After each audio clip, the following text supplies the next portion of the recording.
5 years of marriage to Kevin had given me a life I thought was perfect, and a daughter Lily, who was the very air I breathed. She was only 3. But that life was a meticulously crafted lie, and it ended in the cruelest way imaginable. He had conspired with my own secretary, Chloe, to steal the company I had built from nothing.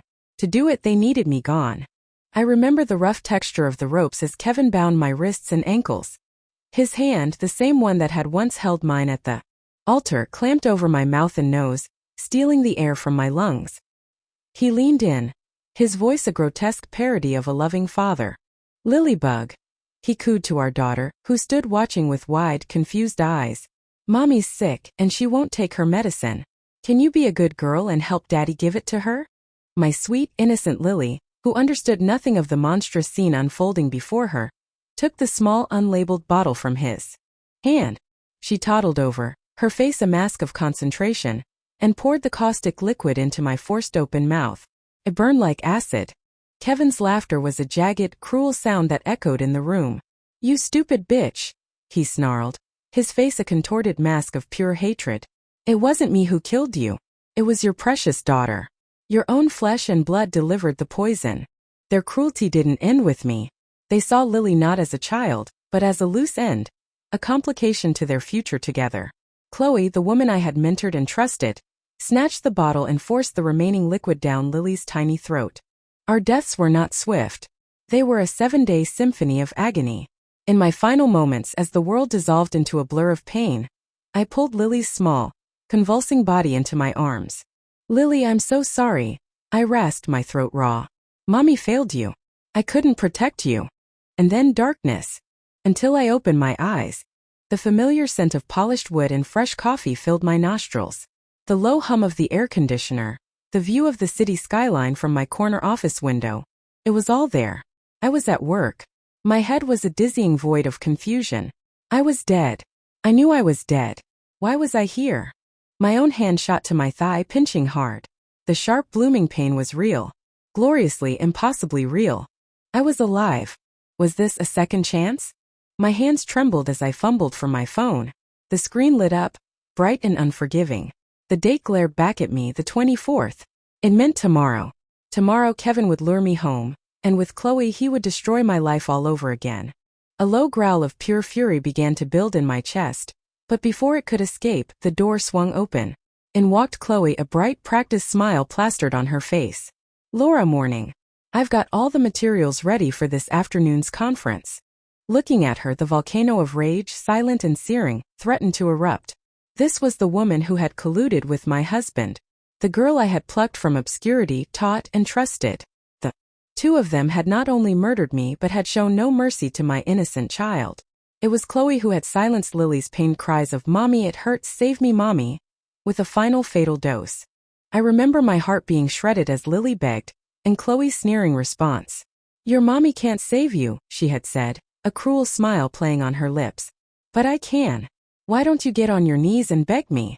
My 3-year-old daughter, understanding only pain and fear, had dropped to her knees to kowtow to this monster. And Chloe had kicked her over with a stiletto-heeled shoe. I forced the memory down, swallowing the bile that rose in my throat. "Chloe," I said, my voice dangerously calm, "do you remember when you first came to the city?" She blinked, caught off guard. Her professional mask slipped back into place. "Of course, Laura. You took me in. You taught me everything I know about navigating the corporate world." "I didn't just teach you how to survive," I said, my eyes locking onto hers. "I gave you the means to." I still couldn't fathom it. I had been so good to her. Why? She opened her mouth to say something, a platitude no doubt, but I cut her off. "Get out." I shouldn't have shown my anger. Not yet. But I couldn't control it. The memory of those 7 days of torment, of watching my daughter's body wither, was a fresh, gaping wound. I had knelt before Kevin, my body a wreck, begging him to take Lily to a hospital. But Chloe had been there, pressing her foot onto my head, forcing my face into the floor as she laughed and told me to just wait for death. She had even promised to bury our bodies in the yard with her dog. What had I ever done to inspire such venomous hatred? I took a deep breath, forcing myself to be calm. Anger was a luxury I couldn't afford. This was my one chance, a gift from a universe that had decided to intervene. I would not waste it on blind rage.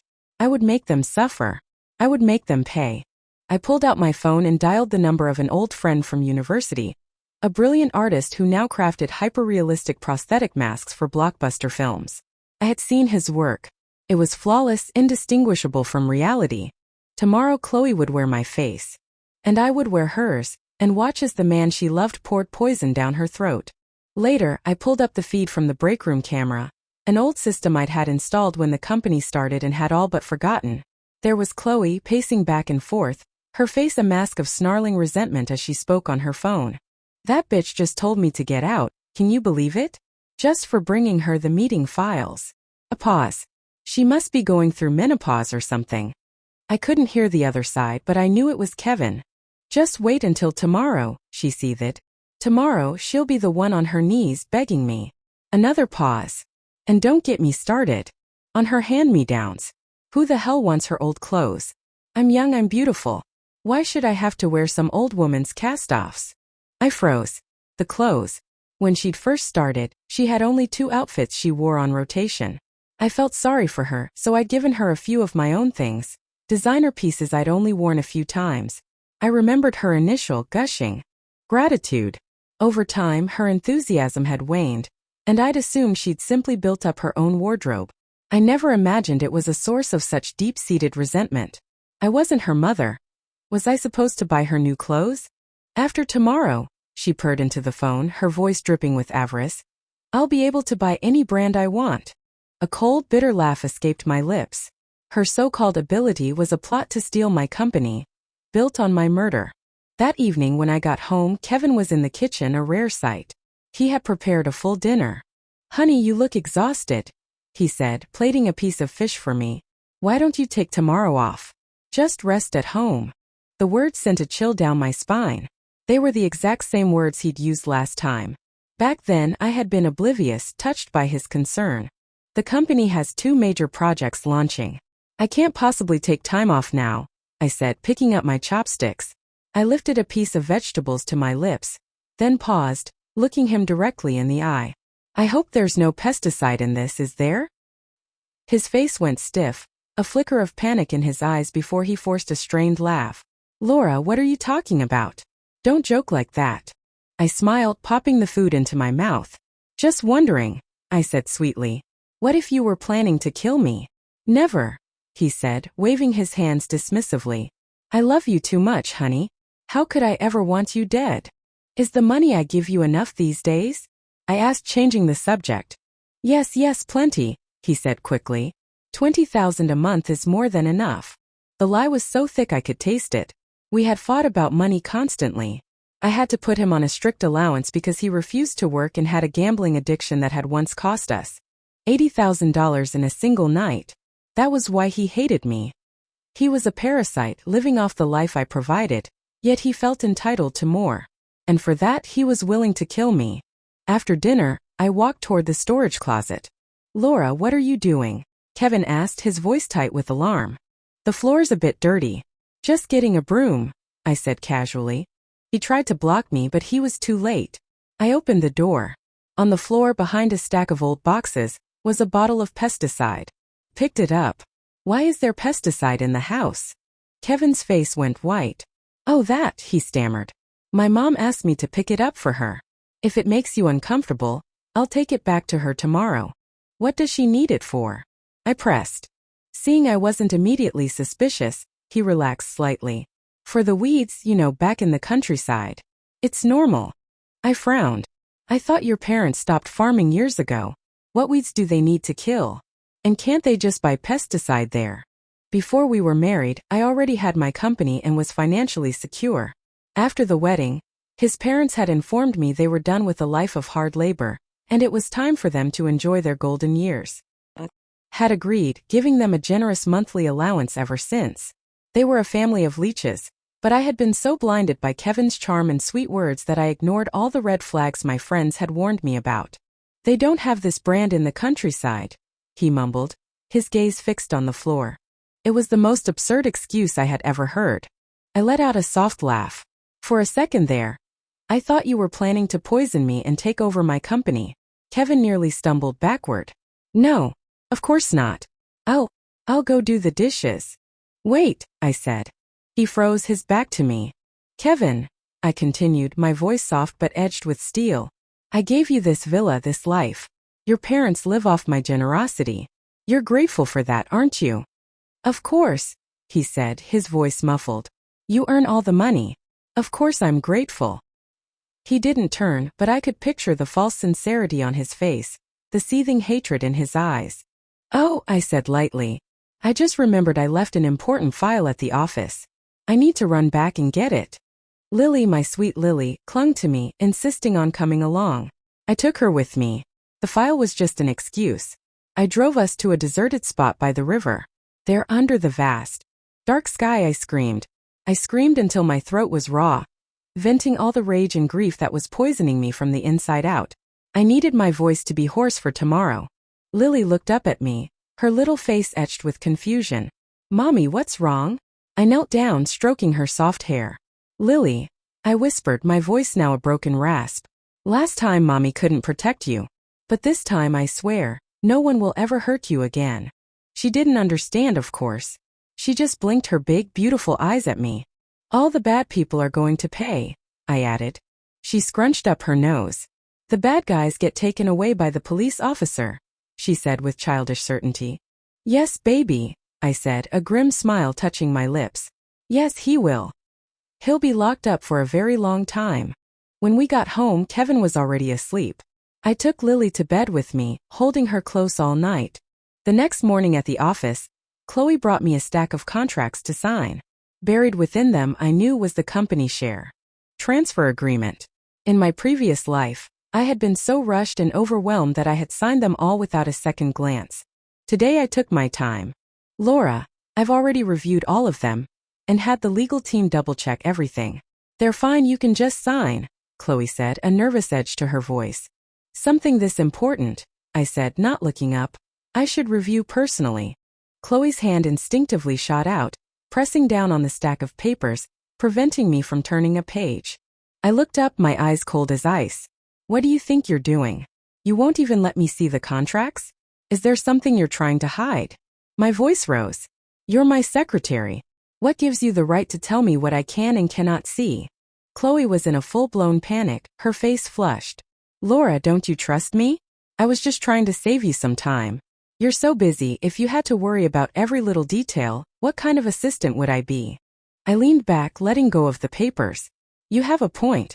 You're so thoughtful, Chloe. I don't know how I'd ever thank you. She beamed, relief washing over her. It's my job, Laura. Without you, I wouldn't be where I am today. A cold laugh echoed in my mind. She knew. She knew she owed me everything, yet she was still willing to murder me for a few designer dresses. Speaking of which, I said casually, those clothes I gave you, I haven't seen you wear them lately. Oh, she said quickly. They're all designer brands, Laura. It wouldn't be appropriate for a simple secretary like me to wear such expensive things to work every day. Your current salary certainly doesn't justify wearing designer brands, I said coolly. You don't have the right to wear them. Even if you did, those clothes I gave you, on you they just look like something from a street stall. Your aura just can't support them. Her face turned a mottled shade of red and white. I could see the desire to kill me burning in her eyes. This outfit you have on today, I continued, gesturing at her suit. That's a designer brand too. You can't afford that on your salary.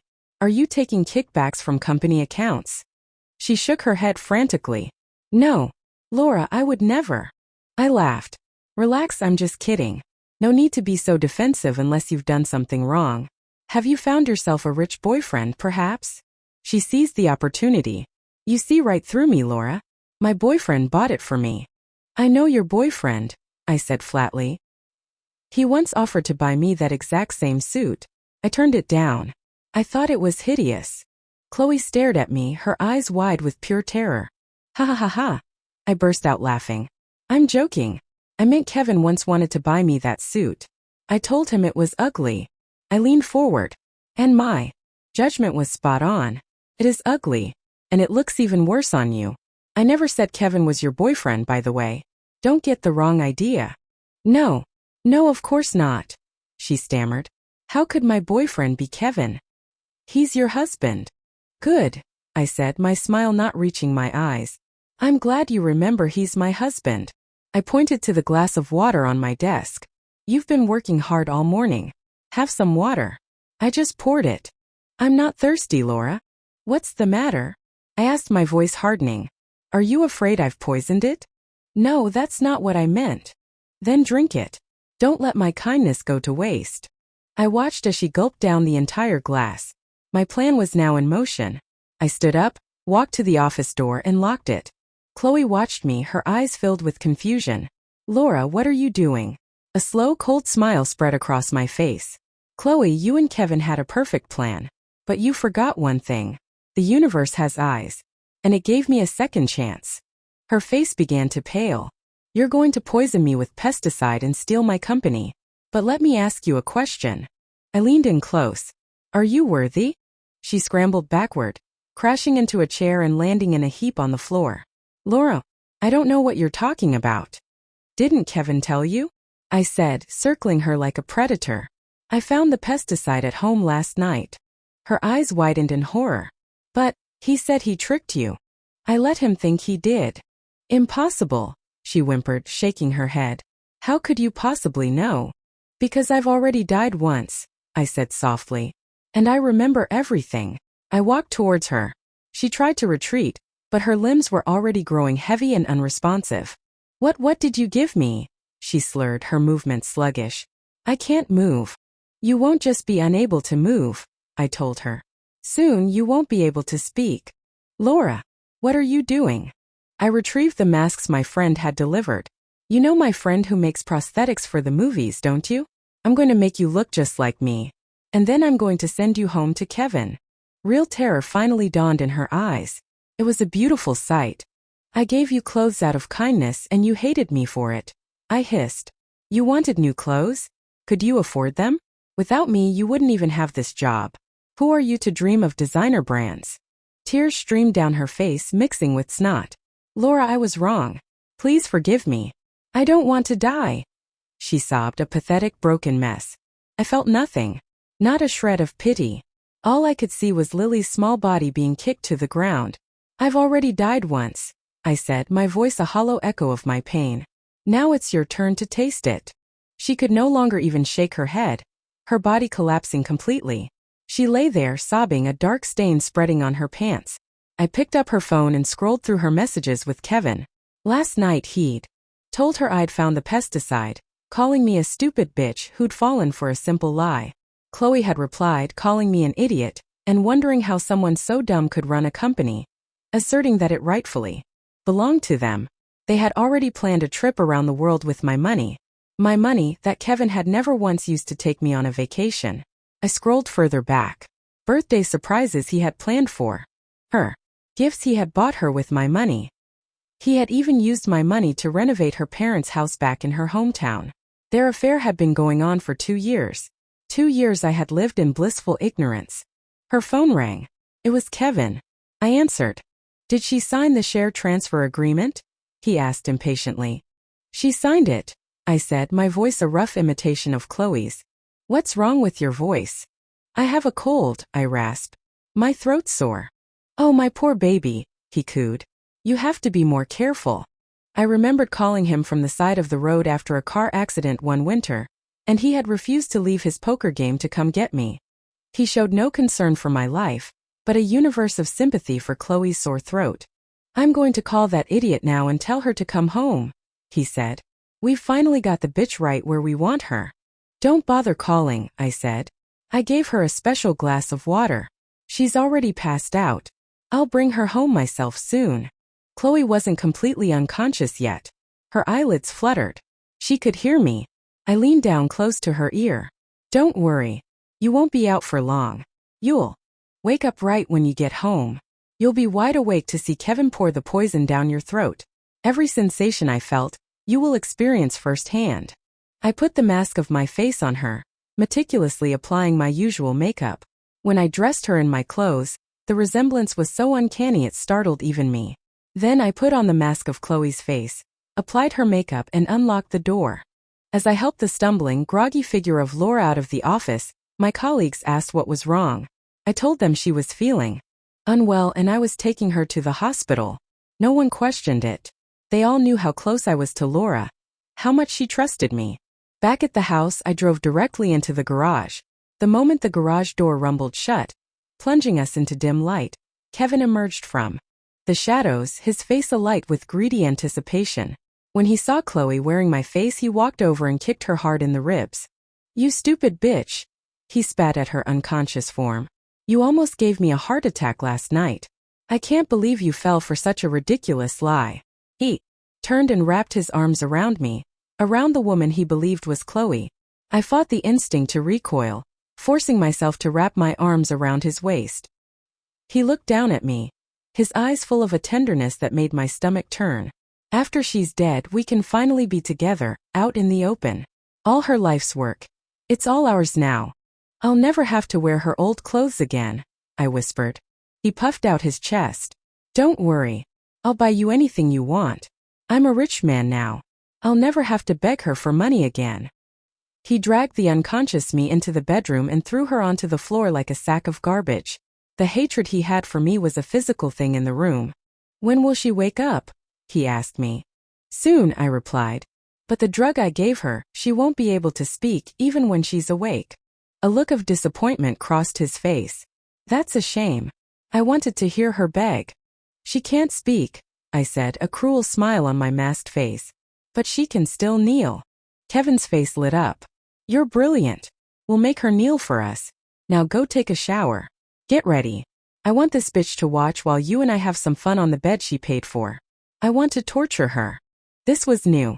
This hadn't happened in my previous life. My mind raced. "I can't," I said quickly. "I'm on my period." Just then Chloe began to stir. Kevin immediately set to work, tying her hands and feet with the same knots, the same rough rope he had used on me. She started to kick in terror, and he silenced her by smashing a stool against her shins until she went limp. "You won't be quiet until you're beaten, will you, you fucking bitch?" he snarled. He took out the pesticide, then turned to me. "Go get Lily. I want her precious daughter to be the one to give her the poison." I had already taken Lily to my parents' house. The thought that Chloe had wanted my daughter dead to clear the way for her own marriage to Kevin had been all the motivation I needed. He was so consumed with his plan to kill me that he hadn't even noticed his own daughter was gone. I left the room, waited a moment in the hall, and then returned. "Lily's not here." He looked stunned, then turned his fury on the bound figure on the floor. "Where is she? Where did you hide Lily?"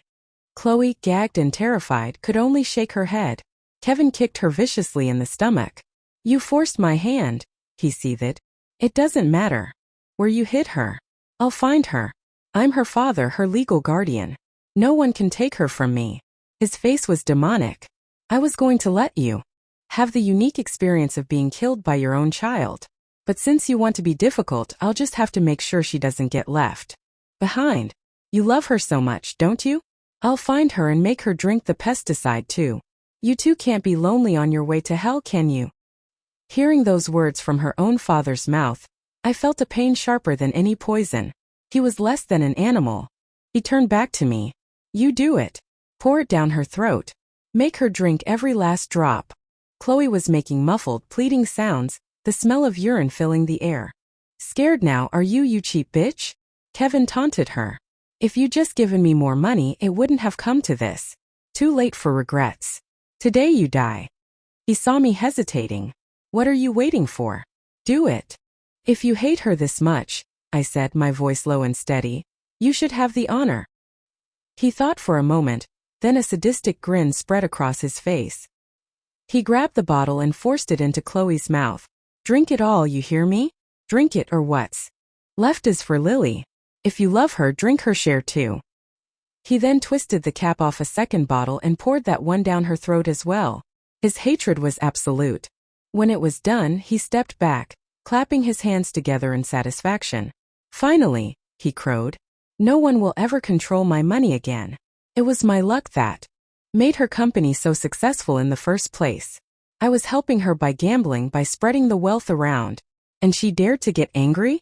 She dared to cut me off. The sheer delusion of it was breathtaking." Chloe was writhing on the floor, vomiting, trying to expel the poison. I knelt beside her. Do you want me to take you to the hospital? I asked softly. She nodded frantically. Then kneel, I said. Kneel and beg me. Maybe I'll help you. Without hesitation, she struggled to her knees, banging her head on the floor in a desperate plea. I stood up, and with the high-heeled shoe I had chosen specifically for this occasion, I kicked her hard, sending her sprawling. That one was for Lily, I whispered. Does it hurt? For the next week, Chloe died in excruciating agony. Kevin spent every day at the poker table, only returning on the day she finally stopped breathing. He had the body cremated immediately and announced my death to my company and my family. The sudden death of a prominent local businesswoman sparked suspicion, so to secure his inheritance, he called a press conference. I sat in the back among the journalists, a baseball cap pulled low over my face. On the stage, Kevin was putting on the performance of a lifetime, tears streaming down his face. It was my fault, he sobbed. If it weren't for my moment of weakness, she would never have taken her own life. He looked out at the crowd. You all want to know why she died. Today I'll tell you everything. But first I want you to know how much Laura loved me. Just a few days ago, she transferred all of her company shares to my name. It was all my fault. I had an affair with her secretary. When she found out, she couldn't bear the betrayal. She drank pesticide. He slapped himself across the face, his cries echoing in the silent room. A wave of gasps went through the audience. She loved me too much, he wailed. I haven't slept a single night since it happened. I wish I could turn back time. Oh, but time had been turned back. Just not for him. He dropped to his knees, slamming his head against the stage floor. Laura, my love, I'm so sorry. I promise I will run the company well. I won't let your life's work be destroyed. He slammed his forehead again and again, drawing blood. And at that moment, the large screen behind him, which I had arranged to be hijacked, flickered to life. It began playing a video. The video of him in our bedroom tying a woman's hands and feet. The video of him smashing a stool against her legs. He was still performing his grief, oblivious, but the reporters and attendees had all turned to stare at the screen. Then his own voice filled the auditorium. You won't be quiet until you're beaten, will you, you fucking bitch? Go get Lily. I want her precious daughter to be the one to give her the poison. Kevin finally turned, his face freezing in a mask of pure horror. You two can't be lonely on your way to hell, can you? The video ended. The room was silent for a beat, and then erupted. Everyone understood. I hadn't committed suicide. I had been murdered. It's not real. Kevin shrieked, scrambling to his feet. It's a fake. It's been edited. Someone is trying to frame me. No one believed him. Someone called the police. He tried to run, but the crowd surged forward, surrounding him, their shock turning to outrage. By the time the police arrived, he was a bloody, beaten mess on the floor. With the video as irrefutable evidence, the trial was swift. He was found guilty of murder. Given the heinous nature of the crime, he was sentenced to death. Word spread back to his hometown, and his parents were ostracized. During this time I remained hidden, contacting only my parents to let them know I was alive and to arrange for them to take Lily and move to a new city far away. Before his execution, Kevin was allowed one final family visit. His parents, shamed and reviled, refused to come. I, however, would not miss this opportunity. I had to see him one last time. I had to let him know that I was alive and well, while his fate was sealed. In the visiting room he looked like a broken man. His hair was gray, his eyes hollow and devoid of light. The man who had dreamed of a life of luxury was now just a shell waiting for death. The despair must have been crushing. Who are you? He asked, his voice a dry rasp. I kept my voice low and disguised. Your parents are being cursed by their entire village. They had to kneel and publicly disown you to avoid being cast out. They couldn't come. I came in their place to see how pathetic you look. His jaw clenched. That bitch, he growled. Even in death she won't let me be. She deserved to die. Wasn't she good to you? To your parents? I asked. He snorted. I was only with her for her money. Of course she had to be good to me. The logic was as twisted as his soul. If I ever find out who leaked that video, I'll haunt them from my grave. Who do you think leaked it? He slammed a fist on the table. Was it Chloe? That fucking whore. Did she think she could inherit everything if I was executed? I shook my head slowly. Chloe is dead. He stared at me, then burst out laughing, a horrible rattling sound. Ha ha ha ha. She's dead? Good. At least I'll have company in hell. How'd she die? Hit by a car. She was poisoned, I said. By you. Bullshit, he roared. The one I poisoned was Laura. What does Chloe have to do with it? Who the hell are you? Did Chloe send you to mess with my head? Tell her she's an accomplice. She can't run. I stopped disguising my voice. If Chloe is dead, I said, my tone clear and familiar, then who am I? He froze, the color draining from his face. He stared at me, a dawning, sputtering horror in his eyes. Who are you? I slowly lifted the brim of my cap. Chloe is dead. You poisoned her. You personally drove her to the crematorium. Have you forgotten? When he saw my face, his eyes nearly bulged out of their sockets. Impossible. It can't be, he shrieked, stumbling backward as if he'd seen a ghost. I'm not dead, I said with a serene smile. Surprised. He fell to the floor. A ghost. You're a ghost. I'm not a ghost, I said, savoring his terror. Because the person who died wasn't me. It was Chloe. No, he screamed. I held your mouth myself. How could it be Chloe? You're lying. Who sent you? I explained it to him then, slowly and clearly. Do you remember my friend? The one who makes masks for movies? I had him make 2 masks, one of my face and one of Chloe's. That day I wore her face and she wore mine. So the person you saw was Chloe. The person you poisoned was Chloe. The person who died was Chloe. And the person you sent to the crematorium so eagerly was Chloe. He was speechless, a statue of disbelief and terror. I'm alive, I continued softly. But both of you are dead. Isn't that a perfect ending, Kevin? How? He finally whispered. How did you know our plan? How did you get the masks in time? I leaned forward, my voice dropping to a hiss. Because I already died once. And heaven gave me a second chance. Heaven itself sent me back for revenge. The universe would not allow 2 pieces of scum like you to live happily on my money. He started screaming and banging on the door of the interview room. When the guard came in, Kevin pointed a shaking finger at me. It's Laura. She's not dead. I didn't kill Laura. You can't execute me. Tell your superiors. You're about to kill an innocent man. An innocent man. The audacity was astounding. He hadn't killed me, no. But he had killed Chloe. I pulled my cap back down. Officer, he's lost his mind. He doesn't want to die, so he started hallucinating. She's really Laura. Kevin pleaded with the guard. Look at her. Just look under the hat. I sighed dramatically. Officer, I only came because his family wouldn't. I felt sorry for him. I didn't realize it would have this effect. I stood up. The visit is over. You can take him away. Kevin fell to his knees, crawling towards me. Laura, please. Tell him you're alive. Let him see your face. I don't want to die. Please save me. Wife, I was wrong. I know I was wrong. Give me one more chance.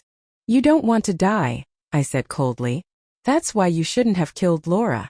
She gave you a good life and you were never satisfied. You more than deserve to die. I know I was wrong, he sobbed, banging his bloody head on the floor. Why didn't heaven give me a second chance? Wife, I swear, I'll be good to you and Lily. The guards tried to pull him away, but he clung to the floor.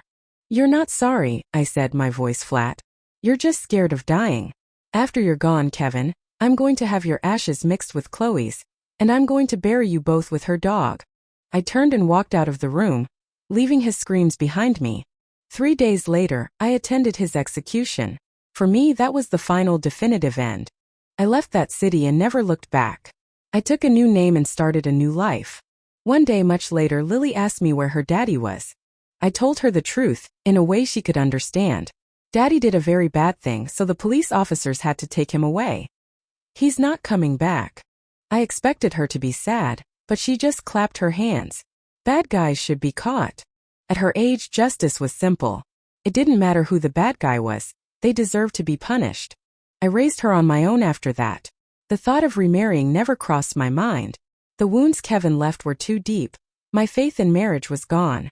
As long as Lily was safe, healthy, and happy, that was all the fulfillment I needed. This time I had protected my Lily. And for that I was grateful.